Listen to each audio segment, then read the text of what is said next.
Salut, c'est Quantibus et bienvenue dans la Mangatech pour cette nouvelle vidéo achat et lecture de tout ce que j'ai pu lire sur ces dernières semaines. En tout cas, c'est le retour du soleil, ça fait du bien. Et croyez-moi que dans cette vidéo, je vais vous présenter des bons mangas qui justement sont agréables, qui font du bien.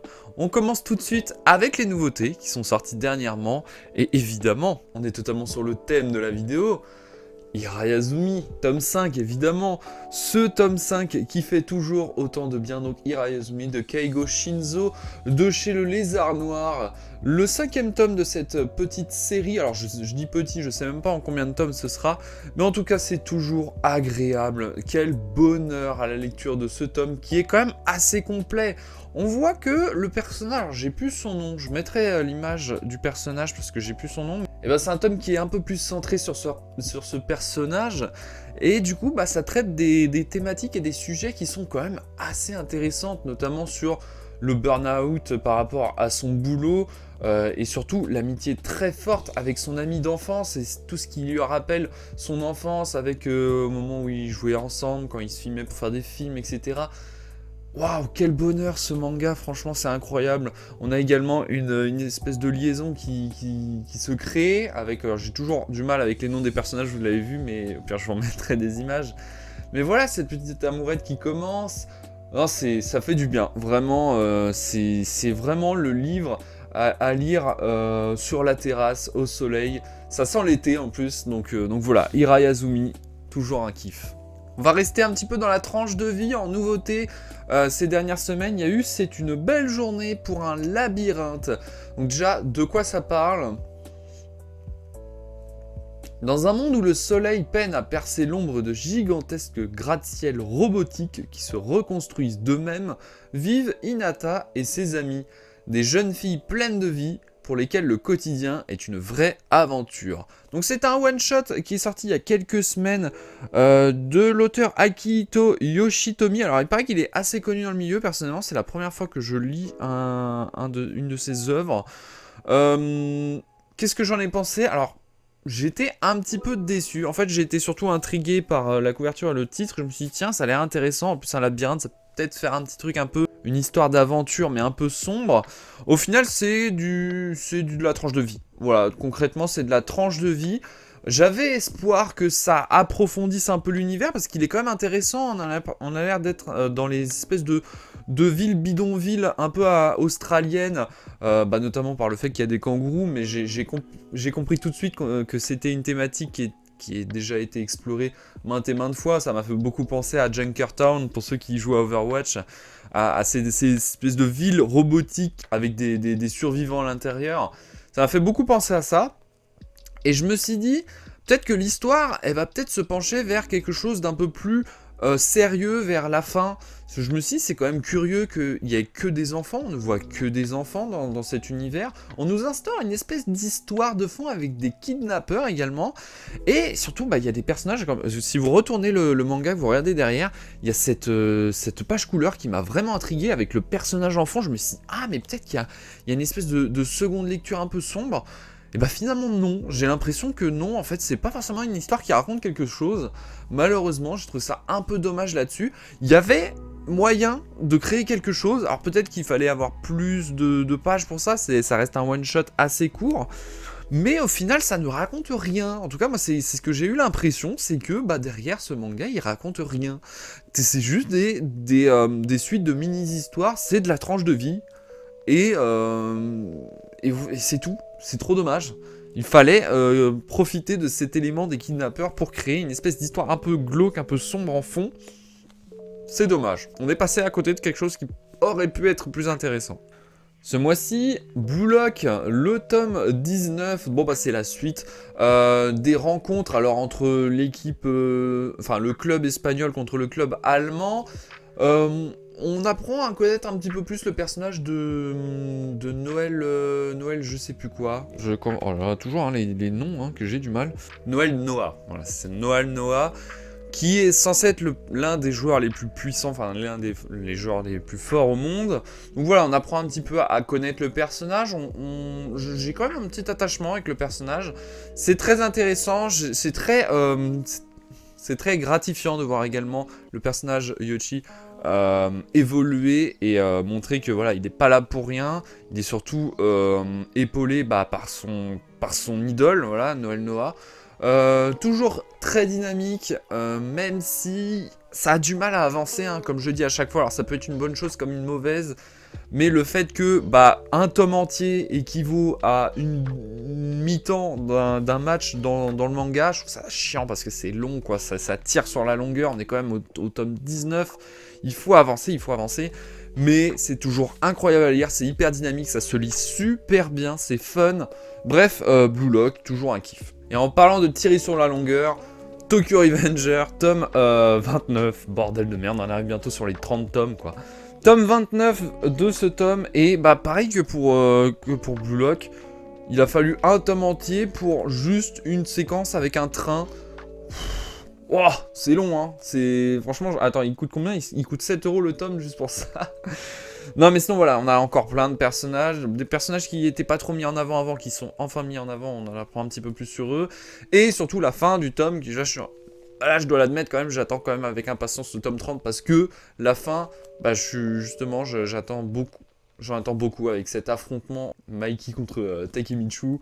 Ça va être très intéressant, je pense, même si bon, en valeur baston, je pense que, à moins que ce soit vraiment le pouvoir de l'amitié qui gagne encore, je pense que bon, on connaît déjà un petit peu les résultats. Mais voilà, je suis curieux de connaître la suite, même si, comme d'habitude, Tokyo Revengers, ça tire, ça s'étire sur la longueur, on n'en peut plus. Ensuite, grosse sortie, le tome 107 de One Piece.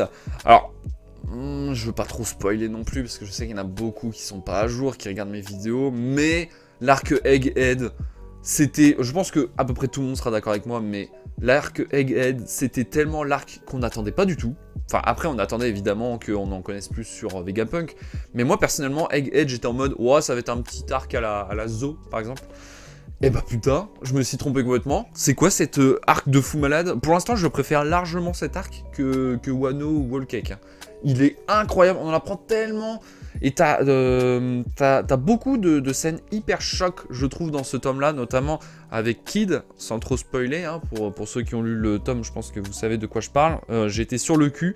Et enfin, on apprend ce qui s'est passé avec Sabo, voilà. Donc, c'est bien qu'on apprenne enfin des choses que ça fait longtemps qu'on nous fait mariner. Il y a des mystères que, enfin, on apprend le fin mot de l'histoire, notamment également avec Cobra, Nefertari Cobra et Vivi également. Non, vraiment incroyable ce tome. Comme d'habitude, j'attends avec beaucoup d'impatience la suite. Même si bon, c'est... Et d'ailleurs, je crois que le tome 108, il y aura la soirée One Piece, si je dis pas de conneries, donc peut-être après l'été, ou pendant l'été. Bon, voilà, très hâte, évidemment, avec la cover métallique. Allez, on passe aux nouveautés que j'ai pas eu le temps de lire. Ce mois-ci, il y a eu le collector de Twilight Bound à la Cocoon du tome 18. Alors, ils appellent pas ça un collector, ils appellent un coffret limité. Ouais, je pense qu'en vrai... Ah si, il y a des petites planches. Donc je vais pas trop me spoiler. On verra ça en unboxing. Je pense faire un multi-unboxing pour tout découvrir prochainement sur la chaîne. Mais j'attends qu'il y ait d'autres collectors qui sortiront pour faire, évidemment, multi-unboxing. Allez, en manga, que j'ai pas encore lu également, Eden Zero, tome 28. Bon, je passe pas 10 000 ans dessus parce que je sais pas trop quoi dire, vu que je les ai pas lus encore. Jujutsu Kaisen, tome 23, oui, 23. Et Land, tome 3. Donc voilà pour les nouveautés. On passe tout de suite à une série en cours. Donc série que je continue et que j'ai continué, c'est les One Piece Color. J'en ai racheté donc du tome 61 au tome 70. À chaque fois que je présente ces mangas, enfin je ne sais pas si on peut appeler ça des mangas parce que le format est assez inhabituel des mangas, on me pose toujours la question de comment tu fais pour où est-ce qu'on peut se les procurer. Donc moi je les trouve sur eBay. Après c'est pas du officiel, c'est pas du Glénat, donc la qualité est pas exceptionnelle en termes de couverture, mais le contenu est 100% en couleur, donc c'est ça qui est exceptionnel. En plus, on a une nouvelle traduction, donc moi, c'est un kiff, je redécouvre. Donc là, du tome 61 au tome 70, donc ça y est, c'est la pause des 2 ans. Et on démarre tout de suite dans la deuxième moitié du manga avec l'île des hommes poissons. Alors, l'île des hommes poissons, personnellement, qu'est-ce que j'en ai pensé? Alors, j'en ai jamais parlé, hein. C'est vrai que ça manque un petit peu les vidéos One Piece sur ma chaîne, mais j'essaie de pas trop en parler parce que ça intéresse pas tout le monde des fois. Mais sinon, ouais, l'île des hommes poissons, bah, c'est pas... Disons que c'est mid pour moi. C'est pas à mettre à la poubelle, mais c'est pas le meilleur arc du manga, malgré que ce soit quand même une espèce de renouveau pour One Piece, parce que c'était après l'arc de la pause. Donc c'est un petit peu pour également instaurer les bases des personnages des Mugiwara dans leur nouvelle forme, avec leur nouvelle technique. Mais j'avouerai que en fait j'attendais beaucoup, je me souviens à l'époque j'attendais beaucoup de l'arc de l'île des hommes poissons parce que ça faisait longtemps qu'on en entendait parler, un petit peu comme Airbaf. Mais j'étais là en mode ouais bof, j'étais un petit peu sur ma faim. Alors bizarrement moi le grand méchant donc Oddie Jones j'ai beaucoup aimé, j'ai bien aimé cette espèce de seconde lecture avec le racisme, évidemment qu'on avait tous compris ça. Mais je sais pas, je trouve que ça a été bien amené, le personnage tel qu'il est expliqué, qu'il est créé techniquement à partir d'une haine pas fondée envers les humains, je trouve ça malin en vérité. Mais moi c'est toute la myriade de personnages qui tournent autour de Oddie Jones qui m'a clairement fait chier. Voilà, tous les antagonistes de l'île des hommes poissons, j'ai trouvé pas intéressants. Évidemment qu'ils sont là pour... d'une certaine manière montrer les nouvelles techniques des Mugiwara et c'est tout quoi, ils ont rien apporté de plus parce que je trouve que c'est une importance que les antagonistes seconds de Dark sont importants parce qu'il y en a certains qui racontent des vraies choses qui amènent quelque chose à l'histoire globale. Là vraiment rien, ça n'a rien apporté, tous les personnages là, je trouve ça inutile. Beaucoup d'autres personnages dans l'île des hommes poissons pas intéressants, cependant tout ce qui tourne autour de Shirahoshi, ça par contre c'est très important pour l'histoire de One Piece. Donc ça c'est très intéressant. Après il y a le côté aventure qui manque dans cet arc là. Même si bon ça va devenir par la suite une habitude également dans le nouveau monde. Je trouve que à part Punk Hazard, qui de mémoire il y a ce côté découverte, on explore l'île, après c'est fini, il n'y a plus ça. L'île des hommes poissons malheureusement c'est ça, il n'y a pas ce côté on explore.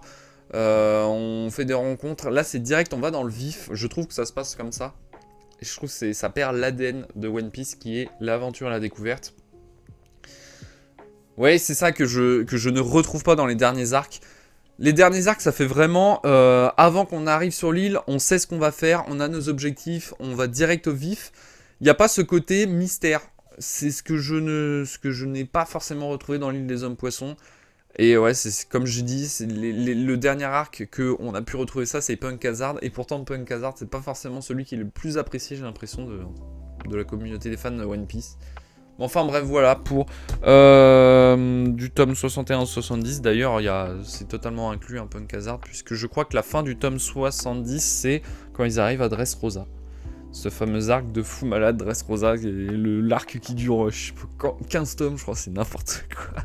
Je crois qu'il y a 10 tomes, 10, 11 tomes de Dressrosa. Bref, on passe à mes découvertes. J'avais envie de revenir sur le thème de la vidéo, à savoir cette bouffée d'air fraîche. Et donc en découverte, donc en nouvelle série, ou plutôt one shot, je me suis dit, il fait beau, enfin il commence à faire beau, c'est les périodes où on commence à se balader, pourquoi pas me pencher sur L'Homme qui marche de Taniguchi, le one shot. Encore un one shot de Taniguchi. J'essaie de découvrir un petit peu plus Taniguchi avec plein de ses œuvres parce que vraiment sa bibliothèque est remplie. Il y a énormément de choses de chez Taniguchi. J'aime beaucoup cette édition, elle est incroyable, c'est pour ça que je l'ai prise. Mais d'abord, L'Homme qui marche, de quoi ça parle? Qui prend encore le temps aujourd'hui de grimper un arbre en pleine ville, d'observer les oiseaux ou de jouer dans les flaques d'eau après la pluie, d'aller jusqu'à la mer pour lui rendre un coquillage dont on ne sait comment il est arrivé chez soi. L'homme qui marche, que l'on apprend à connaître à travers ses balades, souvent muette et solitaire, rencontre parfois un autre promeneur avec qui partager en silence le bonheur de déambuler au hasard. Donc voilà, je pense que c'est à peu près tout résumé. Ce manga est, je pense, le manga le plus contemplatif de Taniguchi, en du moins ce que j'ai pu lire jusqu'à présent. Même si évidemment on a plein de décors différents, Taniguchi, on peut avoir des paysages népalais grandioses avec le sommet des dieux, ou bien des paysages plus classiques et plus historiques et plus anciens avec Kase no Cho. Là on est sur des paysages tokyoïtes. Mais quel bonheur, quoi, ce manga il fait beaucoup de bien parce que finalement il raconte pas grand chose, voire même quasiment rien. C'est juste des balades, il y a très peu de lecture dans ce manga. Alors je vous préviens d'avance, hein, parce que c'est vrai qu'un manga comme ça, qui coûte 25 €, il n'y a pas tant de lecture que ça, je l'ai lu en je crois une demi-heure, c'était bouclé. Mais ça fait du bien, quoi. En plus, si tu es fan de Taniguchi et de son dessin, bah c'est vraiment le manga qui est parfait pour ça, parce que je vais vous mettre quelques extraits, mais c'est toujours magnifique. Donc voilà, j'ai pas grand chose à raconter, parce que finalement ce manga il raconte pas grand chose, ne serait-ce que par ses dessins, les personnages qui sont tous simplistes, mais après c'est un petit peu sa marque de fabrique, Taniguchi fait beaucoup ça. J'avais notamment lu à l'époque Quartier Lointain, Quartier Lointain aussi qui était très apaisant et qui, bon il y avait quand même une histoire de fond, mais qui était très plat. Donc voilà pour L'Homme qui marche, que je conseille pour ceux qui veulent un petit peu plus explorer le grand univers de Taniguchi. Et voilà pour cette vidéo, j'espère qu'elle vous aura plu, il n'y aura pas eu de partie vos recommandations, c'est vrai que ça fait longtemps que j'en ai pas fait des recommandations. J'en ai de côté, je vais peut-être me lancer dans un petit one-shot que vous m'avez recommandé en commentaire, donc si vous avez d'autres recommandations, n'hésitez pas à me les dire en commentaire, évidemment je prends, je note tout. Dans une gigaliste, évidemment je prends en priorité les séries les plus courtes et les plus trouvables, parce que des fois on me propose des mangas qui sont absolument pas trouvables ou alors à des prix exorbitants sur internet, donc ça dépend de ce qui m'intéresse également. Et donc voilà, donc c'est la fin de cette vidéo, j'espère qu'elle vous aura plu, si c'est le cas n'hésitez pas à lâcher un petit pouce bleu, à vous abonner à la chaîne si ce n'est pas déjà fait, et en attendant on se dit à la prochaine, c'était Quantibus de la Mangatech, salut.